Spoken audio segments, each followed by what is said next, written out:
NASCAR's golden boy just turned into its biggest problem. Denny Hamlin is at war. Not with one person, with four. Reporters, NASCAR itself, his own race team, and a driver who already made him pay for it, on track, in front of everyone. None of these fires started this week. They've been burning for months.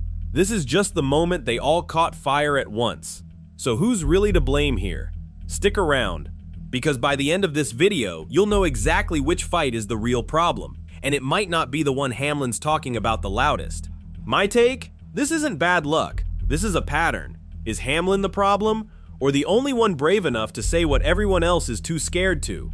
Drop your take below. Let's start with what slipped out just days ago on his own show. Hamlin sat down on Action's Detrimental. He named two reporters, Crandall, Toby Christie. Both had floated one idea on air, a random draw to decide qualifying order. Instead of the metric system NASCAR currently runs, Hamlin torched it, called it a handout. His reasoning was sharp. A random draw means a driver who hasn't earned a single point this season could land a front row start, purely on luck, ahead of someone who's actually been performing all year. To him, that's not racing. That's a lottery wearing a fire suit. He didn't stop at disagreeing either. He broke down, point by point, exactly how a draw system rewards inconsistency over performance, and why reporters pushing it didn't understand what it costs a team grinding for every single point across a 36-race season. Then came the twist nobody saw coming. He dragged Brad Keselowski's name into it, mid-argument, unprompted. Used him as the example of who'd benefit from a system Hamlin thinks rewards mediocrity. He didn't ask Keselowski first. He didn't soften it. He just used the name like a weapon to win an argument against two reporters. Keselowski never agreed to be part of this. He hasn't said a word back. Not yet, and that silence, it's getting louder every day it stretches out. Every fan watching this is waiting for one of two things. Either Keselowski stays quiet and lets it go, or he eventually fires back at being dragged into a fight he never started. Silence like that rarely lasts long in this sport, because this fight is about to look small. 3 weeks earlier, Hamlin had already said something far heavier. This one wasn't about reporters, it was about NASCAR itself. On his podcast, weeks before any of this, Hamlin spent a full episode tearing apart NASCAR's appeals process. He called it not a fair fight. His claim was simple and brutal. NASCAR controls the same data teams need to fight a penalty. The judge holds the evidence. Sit with that for a second. A driver gets penalized.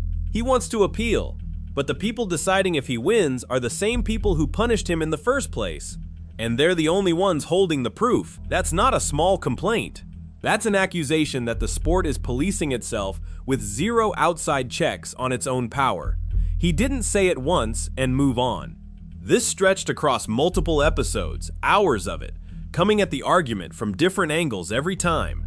He talked about teams spending real money on lawyers just to challenge calls they can't even fully see the evidence for. He talked about how that imbalance changes the way teams actually race, how it makes drivers hesitate before pushing the limit, because they know if it goes wrong, the appeal process won't protect them. At one point, he compared the whole system to standing trial in a courtroom where the other side holds every piece of evidence and decides what you're even allowed to see. He wasn't venting about one bad call against him personally. He was building a case that the entire system, every team in that garage is forced to live under, might be broken at its core. Here's why every team should care, not just his. If Hamlin's right, this isn't a Denny Hamlin problem, it's everyone's problem. Every driver who's ever been fined, suspended, or docked points has lived under these exact same rules. The rules Hamlin just said can't be trusted.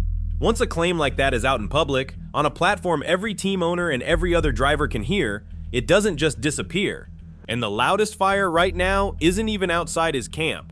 It's inside his own house.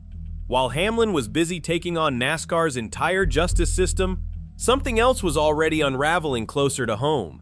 Joe Gibbs Racing, his own team, tangled in a legal fight with Spire Motorsports, and a name fans know well, former crew chief Chris Gabehart. This wasn't a stranger. Gabehart worked beside Hamlin for years, the kind of relationship built race weekend after race weekend, where trust isn't optional, it's the entire job.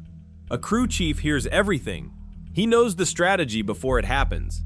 He knows the doubts a driver won't say out loud to anyone else.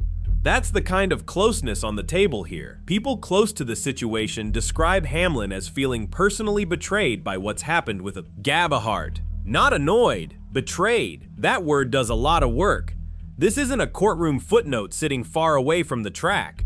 This is somebody Hamlin trusted, caught in a legal mess involving his own team, while Hamlin simultaneously stands in public accusing NASCAR's own justice system of being rigged against drivers. Read those two things side by side. He's questioning whether the sport's rules can be trusted. At the exact same time, someone close to him is caught in a fight, testing whether his own team's relationships can be trusted either. Same theme, trust breaking down, showing up in two completely different corners of his life. At the same time, when a pattern repeats itself twice in 1 month, it stops looking like coincidence. And if you think that's where it stops, one driver already proved otherwise, on track, in front of everyone. Here's the twist that changes how you should read everything that came before it. That qualifying comment, the one aimed at 2 reporters and Keselowski's name, it wasn't really about qualifying at all. Hamlin was already cracking under pressure from 2 directions. NASCAR on one side, his own team on the other, when he lashed out at a 3rd target. Keselowski's name just happened to be standing in the blast radius the moment Hamlin needed somewhere to point his frustration. Now the 4th fire, the one with actual receipts, the one that moved from talk to action.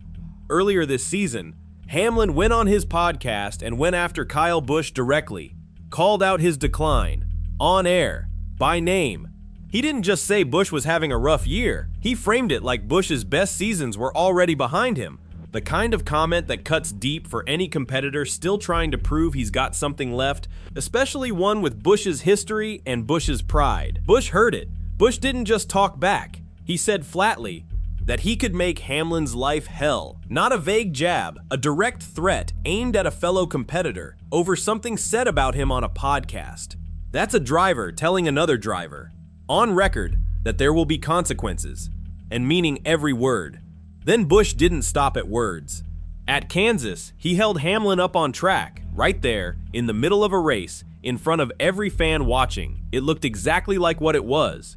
Payback. A driver using his own car to answer for something said off the track, settling it where it actually counts in NASCAR, on the asphalt, at racing speed, with nowhere for Hamlin to hide from it. No statement, no comeback podcast episode, no clever line, just one car sitting in front of another, making a point that didn't need a single word to land. This is the piece that ties every other fire together. The media fight stayed on social media. The NASCAR accusation stayed on a podcast. The Gabehart lawsuit is still stuck in legal filings. None of those forced another driver to physically react. This one did. Busch didn't write an angry post. He used his car. That's not a rumor. That's not a hot take from some analyst sitting in a broadcast booth.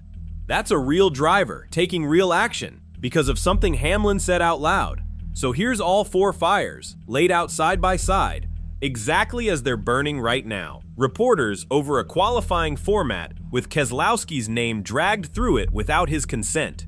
NASCAR itself, over an appeals system Hamlin says is rigged from the inside. His own team, over a betrayal involving a man he trusted like family in that garage. And Kyle Busch, who already made him pay for it on the asphalt, in front of a national broadcast. That's not bad luck. Bad luck doesn't come in 4 different flavors, all stacked on top of each other, all pointing back at the exact same man. This is a pattern, built quietly underneath the surface for months, finally cracking open all at once. And once you see 4 fires lined up like that, it stops looking random. It starts looking like the cost of being the one person in the garage willing to say things out loud that everyone else only whispers in private. So which is it? Is Hamlin the problem, or is he just the loudest person willing to say what other drivers have been thinking quietly for years? Because none of these 4 claims are really just about him. They're about whether this sport feels fair to anyone racing in it. The appeals system, the qualifying format, the trust inside his own team. If even one of those claims holds up under real scrutiny, this stops being a Denny Hamlin story and becomes a NASCAR story. One that touches every single team in that garage, not just his. If Hamlin is wrong about all of it, he's just one driver who created 4 separate headaches for himself. And this quietly fades out by mid-season like 100 other podcast controversies before it. But if he's even partly right, NASCAR has a much bigger problem than one outspoken champion running his mouth too much. It has a credibility problem sitting right at the center of its officiating, its qualifying format, and the trust between its own teams. And Denny Hamlin just happened to be the one who lit the match that exposed it. The next race is coming fast, and every camera in that garage will be watching Hamlin closer than ever before, watching how NASCAR responds to the appeals accusation, watching whether Keselowski finally breaks his silence about being pulled into a fight he never asked to be part of, watching whether Busch has anything left to settle, or if Kansas was the final word, watching whether this Gabehart situation gets worse before it gets anywhere close to resolved. None of these 4 fires look close to finished.